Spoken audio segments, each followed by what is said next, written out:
नमस्कार, आप सभी का हार्दिक स्वागत है। आदर्श एवं संस्कारी पीढ़ी के निर्माण हेतु सनातन संस्था की नींव रखी गई गोवा की समृद्ध भूमि में 25 वर्ष पहले।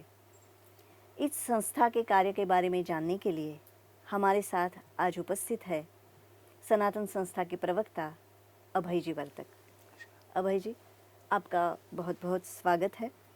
हमारे हिंदू राष्ट्र में ही हिंदू नाम लेना, मैं हिंदू हूँ कहना भी उचित नहीं माना जाता। ऐसी स्थिति में सनातन संस्था का निर्माण हुआ। अनेक आह्वानों का सामना आपको करना पड़ा। इस 25 वर्ष के बारे में आप क्या कहना चाहेंगे?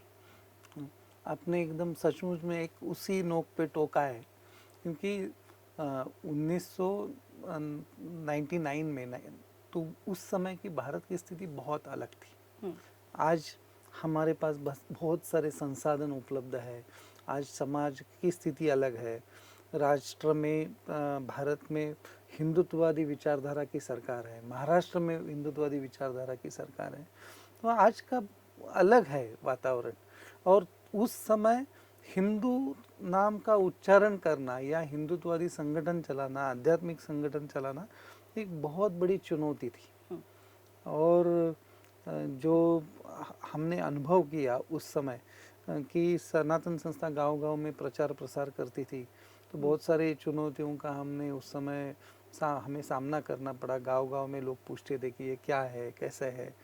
1990 में 1990 में हमारे जो गुरुदेव सच्चिदानंद परब्रह्म डॉक्टर आठवले जी, जो मुंबई के सायंस में रहते थे, अपना क्लिनिक चलाते थे। वो पेशे से एक डॉक्टर है। जे मेडिकल कॉलेज से उन्होंने अपनी मेडिकल की डिग्री प्राप्त करके फिर वो विदेश चले गए अपने संशोधन के लिए। और उस समय उनका वो जो दौर था, तो ऑस्ट्रेलिया से अमेरिका तक उनका हिप्नोथेरेपी में बहुत बड़ा नाम था। एक प्रसिद्ध व्यक्तिमत्व थे और भारत लौटे, क्योंकि भारत की ओर उनका पूरा आकर्षण था कि अपने ज्ञान का उपयोग भारत के लोगों के लिए करना है। तो उन्होंने अपना क्लिनिक सायन में शुरू किया। उनके बड़े भाई भी डॉक्टर थे, पूरे घर में सभी लोग डॉक्टर थे।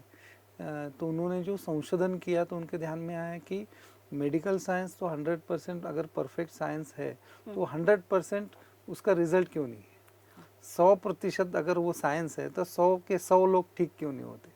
क्योंकि उनके पास कुछ लोग ऐसे रहते थे कि जो 4-4, 5-5 साल ट्रीटमेंट ले रहे लेकिन ठीक नहीं हो रहे।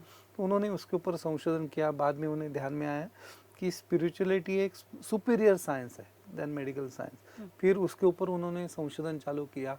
फिर उनके गुरुदेव उनके जीवन में आए, उनका नाम था परम पूजनीय भक्तराज महाराज जी।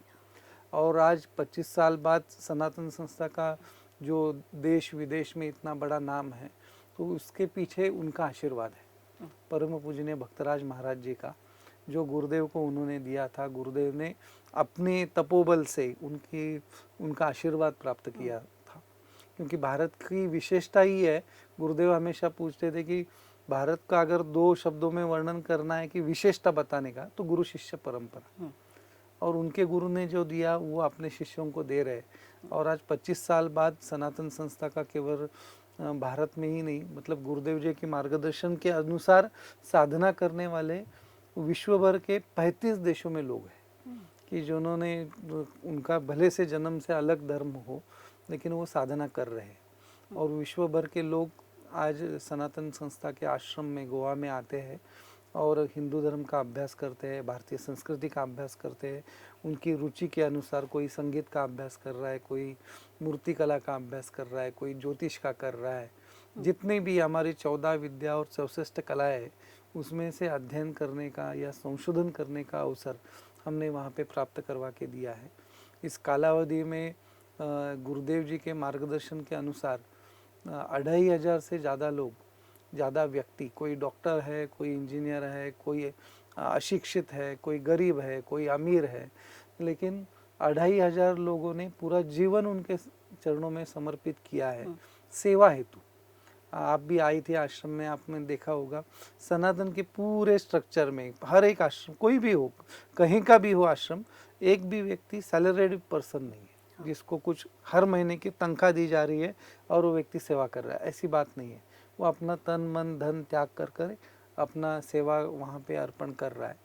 तो ये मुझे लगता है कि एक आश्चर्य की बात है, क्योंकि कलयुग में हम आज जी रहे 1947 में देश स्वतंत्र होने के बाद, क्योंकि उसके पहले बहुत सारे स्वतंत्र सेनानियों ने अपना जीवन पूरा त्याग किया। जिस सावरकर भवन में हम बैठे हैं तो उन्होंने एक पीढ़ी का निर्माण किया कि त्याग करने वाली। तो लेकिन स्वतंत्रता के बाद आज तक जो त्याग किया है तो हमने देखा है कि उसमें बड़ा जो शेयर है वो आध्यात्मिक संतों का है, चाहे वो योग ऋषि रामदेव बाबा हो या श्री रविशंकर जी हो या गुरुदेव आठवले जी हो। तो इन्होंने हजारों युवकों को वापस प्रेरणा दी और हमें वो सनातन राष्ट्र की निर्मित की ओर लेके जा रहे। तो आज हमें तो पीछे मुड़कर देखते तो बहुत आनंद होता है कि आज 25 साल के बाद सनातन संस्था का कार्य इतना बढ़ा है और इतने संकटों के बावजूद बढ़ा है। एक भी साधक पीछे नहीं हटा। संकट आए लेकिन सब साधकों को एक आध्यात्मिक बल होने के कारण उन्होंने बड़ी ही विनम्रता से और धीरज से और जिसे हम कहते हैं कि शेर दिल से उन संकटों का सामना किया और आज सनातन संस्था इस मुकाम पे खड़ी है। और मुझे विशेषता ये लगती है कि युवा पीढ़ी बहुत ज़्यादा है आपकी संस्था में, और ये बहुत अच्छी बात है क्योंकि युवाओं ने ही ये देश आगे ले जाना है। आप अध्यात्म की बात करते हैं और उसी के साथ ही धर्म रक्षण और राष्ट्र रक्षण का भी विचार आपके माध्यम से दिया जाता है, तो उसके बारे में बताइए। गुरुदेव जी का कहना है कि, और बहुत सारे संतों ने ये कहा है कि अगर हम भगवान के चरणों में फूल अर्पण करते हैं तो वो मुरझाया फूल अर्पण नहीं करते, वो जब भी ताज़ा रहता है तो उसको अर्पण किया जाता है। तो उसी प्रकार से जीवन में अगर हमें राष्ट्र के लिए समय देना हो या धर्म के लिए समय देना हो, कुछ भी करना हो तो युवा अवस्था में करनी चाहिए। ये तो विदेशी लोगों ने हमारे ऊपर एक नैरेटिव थोपा, अंग्रेज़ों ने, कि तुम्हें जो भी कुछ आध्यात्मिक वगैरह करना है तो रिटायरमेंट के बाद करना। ये तो बहुत बड़ा गलत फहमी और जिसके कारण हमारा नुकसान हुआ। और ऐसी कई सारी गलत फहमियाँ देश स्वतंत्र होने के बाद इस देश में फैलाई गई कि आप पिछड़े थे, आप अशिक्षित थे, अंग्रेज़ों ने आने के बाद हमको सिखाया। ये तो नैरेटिव्स तैयार किए गए। स्वतंत्र वीर सावरकर जी ने तो कितना सारा लिखा है कि हम कितने, हमारे पुरखों का इतिहास कितना दैदीप्यमान था, कितने हम शूरवीर थे। आज भी रोंगटे खड़े हो जाते, लेकिन हमें वो सिखाया ही नहीं गया। तो वो गुरुदेव ने हमारे अंदर वो चेतना जागृत की, तुमको जो कुछ करना है ना, तुम कितनी उम्र के हो, 6 साल के, 7 साल के, 10 साल के भी बच्चे आज हमारे पास है कि जो गुरुकुल में पढ़ रहे, हमारी वेद पाठशाला गोवा में है या गुरुकुल में आते हैं।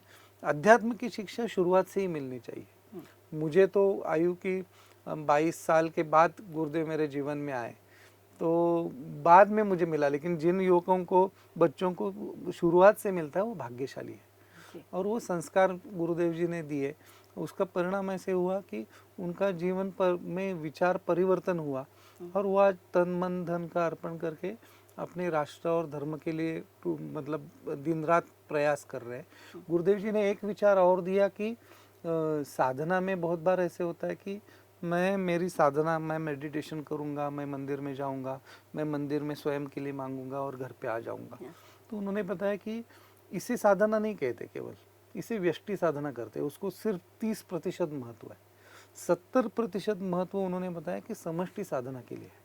तो आपने जन्म लिया है तो आपका समाज के प्रति दायित्व है और उसको साधना मार्ग में 70% महत्व दिया गया है। ये गुरुदेव जी ने विचार उस समय दिया जब भी उन्होंने जो संस्था की नींव रखी, और उन्होंने बताया कि आपका समय है, रोज का 1 घंटा निकालो कि जाओ किसी गांव में अपने धर्म के बारे में बताओ।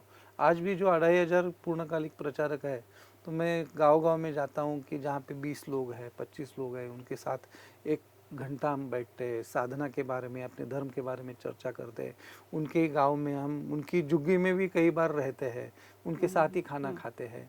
तो उनके साथ रह के हम ये साधना का प्रसार करते हैं। और ऐसे हर गांव में हम जा रहे हैं, शहर में भी जा रहे हैं, कई बैंक्स में लेते हैं, पुलिस फोर्सेस के लिए स्ट्रेस मैनेजमेंट लेक्चर्स, हर तबके के लिए ये प्रयास किया जा रहा है। तो इसे समष्टि साधना कहा जाता है। और उसमें हमारा राष्ट्र भी सर्वप्रथम है, क्योंकि राष्ट्र जीवित रहेगा तो हम कर जीवित पाएंगे, रहेंगे। और धर्म जीवित रहेगा तो हम राष्ट्र का आत्मा जीवित रहेगा। दोनों चीज़ है कि तो इसके लिए उन्होंने ये विचार धर्म और राष्ट्र की रक्षा का विचार दिया है, वो सनातन संस्था आगे लेके जा रही है। सामाजिक कार्य में आप हैं, उसके भी बारे में बताइए। सामाजिक कार्य में तो हर मतलब हमारा योगदान ही है कि जिस समाज से हम आते हैं तो उस समाज के ऊपर छोटा सा भी संकट आता है तो हमें दौड़ के जाना चाहिए। हमारे परिवार का अगर किसी बाजू वाले के घर में आग लग गई तो हम दौड़ के चले जाते हैं। तो संस्था आती है तो हमारे पास बड़ा दायित्व आता है। तो सनातन संस्था के जितने भी साधक हैं तो उनको हमने प्रथमोपचार का प्रशिक्षण दिया हुआ है, जिसे हम फर्स्ट एड कहते हैं। तो या आपातकालीन स्थिति का निवारण करना है तो उसका भी एक प्रोफेशनल ट्रेनिंग हमने दिया हुआ है। तो कभी आपदा में बाढ़ आती है या अर्थक्वेक आता है, भूकंप आता है, तो उस समय सनातन संस्था के साधक हैं वहाँ पे गए। जैसे नेपाल में भूकंप आया तो हम वहाँ पे हम पहुँचे थे। कहीं बाढ़ आ गई तो हमने बहुत सारा धान, कंबल ये सब लेके वहाँ पे सेवा के लिए गए। जहाँ जहाँ पे भी जैसे कुंभ मेला के समय स्टैम्पेड हुआ तो वहाँ पे फर्स्ट एड के लिए ट्रीटमेंट करने वाले लोग हम थे। मैं स्वयं नासिक कुंभ मेला के स्टैम्पेड के समय था। हमको सब सिखाया गया था कि पेशेंट हर को एक कैसे साधक उठाना ये है। जानता है। हर एक साधक ये जानता है, हर एक साधक ये जानता है, ये विशेषता है। मतलब गुरुदेव ने कहा है कि अगर आप संस्था में हैं तो आपको ये सीखना ही है, और ये गुरुदेव जी की शायद विशेषता है। जितनी भी युवतियां हैं, युवक है, उनको उन्होंने बोला है कि आपको लाठी काठी अपनी स्वरक्षा करने के लिए आनी ही चाहिए। लोगों के मन में एक भ्रम रहता है कि हम साधना करते हैं तो ध्यान लगाना या नाम जप करना यही साधना है। लेकिन अगर आपके ऊपर कोई लड़की है और किसी को छेड़ रहा है तो आप मार कैसे खा सकती है? आपको स्वयं की रक्षा करना ये भी दुर्गा का ही कार्य है ना। वो हमारा आदर्श है और ये हमारे धर्म ने बताया हुआ है कि आपको करना है। तो ये विचार गुरुदेव जी ने दिया, तो स्वरक्षा का विचार दिया। स्वयं का अध्ययन, धर्म का अध्ययन कर, अपने धर्म के बारे में जानकारी नहीं होती है। आज हम देखते हैं कि हम इस देश में 80% हिंदू है, लेकिन हम जन्म हिंदू है, हम कर्म हिंदू नहीं है। हमारा सरनेम हिंदू है, इसके लिए हम हिंदू है। लेकिन हमारे धर्म के बारे में अगर छोटे से भी 4 प्रश्न पूछे जाए तो हमें उसके बारे में जानकारी बहुत कम होती है। तो गुरुदेव जी ने हर एक विषय के ऊपर ग्रंथमाला निकाली। जैसे हमारा आचार धर्म है तो उसके ऊपर निकाली, हमारे विविध साधना मार्ग है इसके ऊपर निकाली। उन्होंने आयुर्वेद के ऊपर ग्रंथमाला निकाली। उन्होंने जो महिलाओं के कपड़े होते हैं तो उसके बारे में ग्रंथमाला की, आभूषण उसका अर्थ क्या है, उसके पीछे क्या शास्त्र है, उसके बारे में ग्रंथ। कुल मिला के 366 से 66 से ज़्यादा ग्रंथ उन्होंने निकाले, 366। उसका 14 लैंग्वेजेस में ट्रांसलेशन किया। हर एक साधक को कहा कि आप इसका अध्ययन कीजिए, आपको अपने धर्म के बारे में सटीक जानकारी होनी चाहिए। उन्होंने वो इसके लिए किया कि हर एक व्यक्ति वेद उपनिषद नहीं पढ़ सकता है, तो उसको अपने धर्म के बारे, जैसे गणेश जी के ऊपर ग्रंथ लिखा है तो दाई सूंड वाला गणपति और बाई सूंड वाला गणपति, इसमें क्या फ़र्क है? गणेश जी को लाल फूल क्यों चढ़ाते हैं? शिव जी की मंदिर में जाते हैं तो हम पूरी प्रदक्षिणा नहीं लगाते। तो हमारा हिंदू करके हमारा कर्तव्य है कि हमें वो जानकारी होनी चाहिए। जैसे मंदिर में जाते हैं तो दोनों हाथ जोड़ के हम नमस्कार करने चाहिए, हमको मालूम नहीं है तो लोग ऐसे ऐसे कुछ करते हैं तो वो एक नई पद्धति डेवलप हो गई। तो मंदिर में जाने के उपरांत कैसा भगवान का दर्शन लेना है, इसके ऊपर भी हमारा एक ग्रंथ है। अपने बच्चों का जन्मदिन हम मनाते हैं तो जन्मदिन मनाते समय ऐसे होता है कि मोमबत्तियाँ फूकते हैं और जन्मदिन मनाते हैं। हमारा धर्म तो कहता है कि तमसो माँ ज्योतिर्गमय, हम अंधेरे से उजाले की ओर जाने वाले लोग हैं। हम घर में रोज सुबह शाम दिया लगाते हैं, तो जन्मदिन के बाद समय हम दिया कैसे बुझा सकते हैं? तो ये संस्कार संस्था ने दिया और ये कार्य आज दिन रात सभी साधक कर रहे हैं। और इस संस्था को 25 साल पूर्ण हो रहे हैं, इसके लिए बड़ा सनातन राष्ट्र महोत्सव गोवा में किया जा रहा है। तो उसके बारे में बताइए। उसके बारे में ये है कि हमारे लिए एक आनंद की बात है कि किसी भी संस्था का रजत महोत्सवी वर्ष है नहीं, उस संस्था का एक ऐसे पड़ाव है, इस ऐसा समय है कि वो एक आनंद का क्षण है। और इसमें बहुत सारे संगठनों का हाथ है, किसी भी एक व्यक्ति का ऐसे नहीं। इसके लिए सभी संत इस रजत महोत्सवी वर्ष का जो कार्यक्रम गोवा में हम कर रहे हैं उसमें आ रहे, उसका नाम है सनातन राष्ट्र शंखनाद महोत्सव। ये 17 से 19 मई गोवा में अभियांत्रिकी जो विद्यालय है उसका जो ग्राउंड है फोंडा में, तो इसके ऊपर वो किया जा रहा है। और इसके लिए परम योग पतंजलि योगपीठ के परम पूज्य रामदेव बाबा जी वहाँ पे आ रहे हैं। आर्ट ऑफ लिविंग संप्रदाय के सर्वे सर्वा प्रमुख परम पूजनीय श्री श्री रविशंकर जी आ रहे हैं। इसमें प्रभु श्री राम जी का जो मंदिर अभी अयोध्या में बना है उसके जो कोषाध्यक्ष है परम पूजनीय गोविंद देव गिरी जी महाराज वो आ रहे हैं। महाराष्ट्र राज्य के माननीय मुख्यमंत्री देवेंद्र जी आ रहे हैं, एकनाथ शिंदे जी आ रहे हैं, छत्तीसगढ़ के मुख्यमंत्री जी आ रहे हैं, गोवा के मुख्यमंत्री माननीय प्रमोद जी आ रहे हैं, प्रमोद सावंत जी, बहुत सारे महानुभाव, कुल मिला के 1200 से ज़्यादा लोग डेलीगेट्स वहाँ पे आ रहे हैं। केवल भारत से ही नहीं, विदेश से भी 27 देशों से विविध महानुभाव उस कार्यक्रम में उपस्थित होने वाले हैं। कुल मिला के 25,000 लोगों की व्यवस्था उस वहाँ पे होगी। सब लोग निवासी रहेंगे, 25,000 लोग 3 दिन तक वहाँ पे रुकेंगे। सबके रहने की व्यवस्था, भोजन की व्यवस्था, एक बड़ा पंडाल लगा के हमने वहाँ पे की है। और ईश्वर के आशीर्वाद से निश्चित रूप से कार्यक्रम यशस्वी होगा। आखिरी दिन में धन्वंतरी याग का आयोजन वहाँ पे किया है कि पूरे सृष्टि में सबका आरोग्य रहना आवश्यक है, अच्छा आरोग्य रहना आवश्यक है। जैसे कोरोना महामारी के समय हमने देखा कि पूरा विश्व कितना संकट में था, तो ऐसे आने वाले काल में हम सुरक्षित रह पाए, क्योंकि बहुत सारी आपदाएं आने का संभावना है। तो हमसे हमारा सब साधकों का या सभी समाज के सत्व प्रधान व्यक्तियों का रक्षा हो, इसके लिए वो धन्वंतरी याग किया जाने वाला। आपने सनातन राष्ट्र इस शब्द का प्रयोग किया। आज हम ऐसी स्थिति में हैं जहाँ हिंदू में ही बंटवारा हो रहा है, जात के आधार पे, भाषा के आधार पे, प्रांत के आधार पे। तब आप जब सनातन राष्ट्र कहते हैं तब आप इसमें किन किन को मानते हैं? हम जब भी सनातन राष्ट्र कहते हैं तो एक समानार्थी शब्द है, जिसको जो आप राम राज्य कहिए वही सनातन राष्ट्र है, अगर हिंदू राष्ट्र कहेंगे वही सनातन राष्ट्र है। जो स्वतंत्र वीर सावरकर जी ने हिंदू राष्ट्र की संकल्पना कही वही सनातन राष्ट्र है। जो जो व्यक्ति सत्व प्रधान जीवन प्रणाली का अवलंबन करता है वो सभी व्यक्ति आते हैं, चाहे वो जैन हो, चाहे वो बौद्ध हो, चाहे वो सिख हो। ये हमारी इस कार्यक्रम में भी हमने जैन संतों को आमंत्रित किया है। हर एक सनातन संस्था का या सभी हम सभाओं का आयोजन करते तो उस वहाँ का जो गुरुद्वारा रहता है तो वहाँ पे हम लंगर खाते। मैंने तो सैकड़ों बार वहाँ पे लंगर खाया है। बहुत सारे सिख महानुभावों के साथ हमारा अच्छा संपर्क है। तो हमारा विचार ये है कि सत्व प्रधान व्यक्तियों का सभी का इकट्ठीकरण, ये जात का जो नैरेटिव है वो तो पॉलिटिकल है, उनके लाभ के लिए है। क्योंकि कोई भी व्यक्ति कुछ भी कहो, स्वतंत्रता के बाद अगर लोकतंत्र ने कुछ दिया है तो जात वाला बहुत बड़ा तगड़ा डिवीजन हमें दिया है, और जो पहले भी नहीं था उससे भयंकर आज चल रहा है। आज दो गुटों में, दो जातियों में, दो संप्रदायों में बंटवारा करने, भाषाओं में बट कुछ कारण नहीं हो सकता है। शायद कुछ दिनों के बाद कोई जिसकी हाइट 6 फुट है या 4 फुट, उसमें भी ये लोग झगड़ा लगा देंगे, क्योंकि वहाँ पे जितने झगड़े होंगे उतना उनका लाभ होगा। लोकतंत्र की विशेषता ही यही है। हमारा तो प्राचीन राज्य व्यवस्था भी थी, इसके ऊपर भी बड़ा संशोधन होना आवश्यक है। पूरा विश्व हमारी सनातन राष्ट्र की धरोहर की ओर आएगा। सनातन राष्ट्र एक बहुत व्यापक विचार है, और मतलब सनातन संस्था का कोई राष्ट्र है ऐसी बात नहीं है। सनातन संस्था ये जो नाम आया तो उनके जो गुरुदेव सच्चिदानंद परब्रह्म डॉक्टर आठवले जी के जो गुरुदेव परम पूज्य भक्तराज महाराज, तो उन्होंने ये सनातन नाम रखा।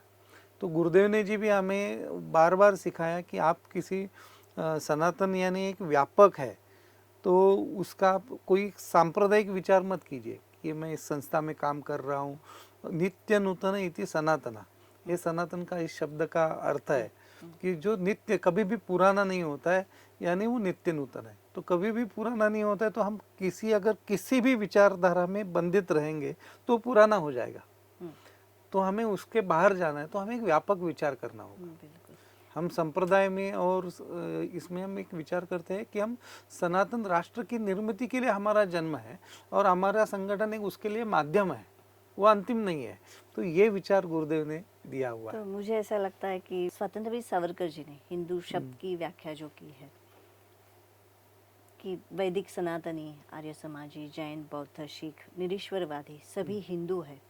और मेरे ख्याल से ये सनातन राष्ट्र की आपकी संकल्पना इसी विचार से है कि हिंदू सारे संगठित हो, और आप बड़ी संख्या में गोवा में एकत्रित हो ही रहे हैं।